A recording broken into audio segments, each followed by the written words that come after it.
اے میرے پیارے اسلامی بھائیوں، ایک بڑا ہی کمال کا واقعہ جو میں بات کر رہا ہوں نا کہ قرآن دلوں کی دنیا کیسے بدلتا ہے. اللہ کرے میں اور آپ قرآن سے دوستی کر لینا تو توبہ کرنے کے لیے، سدھرنے کے لیے، اللہ کی طرف رجوع لانے کے لیے قرآن کیا کمال کا کردار ادا کرتا ہے. حضرت ابو ہاشم رحمۃ اللہ تعالی علیہ فرماتے ہیں ایک مرتبہ میں بصرہ جانے کے لیے ایک کشتی میں سوار ہوا. اس کشتی میں ایک مرد بھی تھا، اس کی کنیز بھی تھی. ان کا پلان کچھ اور تھا، برے کام کرنے کا پلان تھا. وہ کہتے جب کشتی آگے بڑھی تو اس مرد نے اپنی کنیز سے کہا ذرا شراب نکالو. شراب لائی گئی. وہ مرد کشتی میں بیٹھ کے شراب پینے لگا. اپنی کنیز کو کہا کچھ گانا سناؤ. وہ کنیز جو ہے وہ گانا گانے لگی. اب تھوڑی دیر بعد انہوں نے مجھے دیکھا. ابو ہاشم رحمۃ اللہ تعالیٰ کہتے کہ آپ یہ گانا گا رہی ہے، آپ کے پاس اس سے اچھی کوئی چیز ہے؟ وہ اللہ والے تھے. انہوں نے ان کے سامنے قرآن پڑھنا شروع کیا. اب قرآن میں جو ردھم ہے، قرآن میں جو خوبصورتی ہے، قرآن جو دلوں کو امپیکٹ ڈالتا ہے، کیا خوبصورت آیتوں کو انہوں نے انتخاب کیا. انہوں نے قرآن پاک کی سبحان اللہ کون سی سورہ پڑھی؟ سورہ تکویر.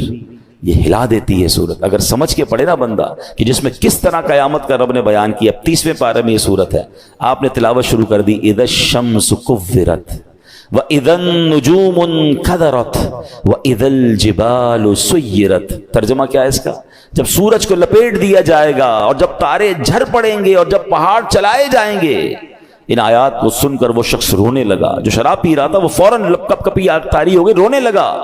حضرت نے جب یہ آیت تلاوت کی وَإِذَا الصُّحُفُ نُشِرَتْ، اور جب نامہ اعمال کھولے جائیں گے تو وہ کہنے لگا اے کنیز میں تجھے اللہ پاک کی رضا کے لیے آزاد کرتا ہوں، اس شراب کو بہا دو. پھر اس نے مجھے قریب بلایا اور کہنے لگا میرے بھائی تم کیا کہتے ہو؟ کیا اللہ پاک میری توبہ قبول فرمائے گا؟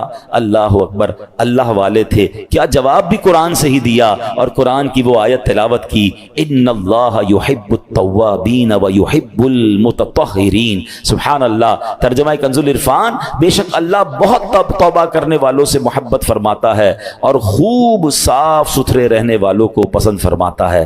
بس اس شراب پینے والے گانے باجے میں منہمک شخص نے جب یہ سنا کہ رب توبہ کرنے والوں کو قبول فرماتا ہے، محبت فرماتا ہے، چلتی کشتی میں اس بندے نے اللہ سے توبہ کر لی. تو اے میرے پیارے اسلامی بھائیوں، قرآن اس طرح دلوں پر اثر ڈالتا ہے. یاد رہے قرآن کا ایک نام حکمت بھی ہے، یعنی یہ وہ کتاب ہے جس کو پڑھنے سے حکمت و دانائی ملتی ہے. قرآن کریم کا ایک نام صراط مستقیم ہے، یعنی وہ کتاب ہے جو بھولے بھٹکوں کو سیدھے رستے کا مسافر بناتی ہے. قرآن کریم کا ایک نام نور ہے، یعنی وہ عظیم کتاب ہے جو نور بانٹتی اور دلوں کو روشن کرتی ہے. ایک صحابی رسول ہیں حضرت ثابت بن قیس رضی اللہ تعالیٰ عنہ. ان کا گھر جو ہے وہ رات بھر چمکتا رہتا تھا، روشن رہتا تھا. آج کل تو ہمارے گھروں میں لائٹیں ہوتی ہیں، اس زمانے میں تو لائٹیں نہیں ہوتی تھی. لوگ رات کو چراغ بند کر دیتے تھے کیونکہ رات کو لائٹ کی ضرورت نہیں ہوتی تھی. تو لوگ حیران ہوتے تھے کہ حضرت ثابت بن قیس کا گھر کیوں چمکتا ہے. سرکار دو عالم علیہ الصلوۃ والسلام کی بارگاہ میں گئے کہ حضور رات بھر ثابت بن قیس کا گھر جگمگاتا ہے. اچھا صحابہ بھی کمال کے تھے نا، whenever they want to ask something, any unusual thing، وہ کہیں اور نہیں جاتے تھے، وہ جناب رسول اللہ صلی اللہ علیہ وسلم کی بارگاہ میں جاتے تھے. ان کو پتا تھا یہاں سے بڑا پیارا جواب مل جائے گا. سرکار دو عالم علیہ الصلوۃ والسلام نے فرمایا یقیناً ثابت بن قیس رات کو سورہ بقرہ کی تلاوت کرتے ہوں گے. صحابہ گئے، جا کر پوچھا. ثابت بن قیس نے کہا کہ ہاں میں واقعی گھر میں رات کو سورہ بقرہ کی تلاوت کرتا ہوں. تو یہ ہے قرآن، یہ ہے قرآن کا نور. سبحان اللہ. چھوڑو یہ ظلمتوں کے شکوے کرو نہ ہر دم، چھوڑو یہ ظلمتوں کے شکوے کرو نہ ہر دم، ہے روشنی کی خواہش قرآن پڑھ کے دیکھو.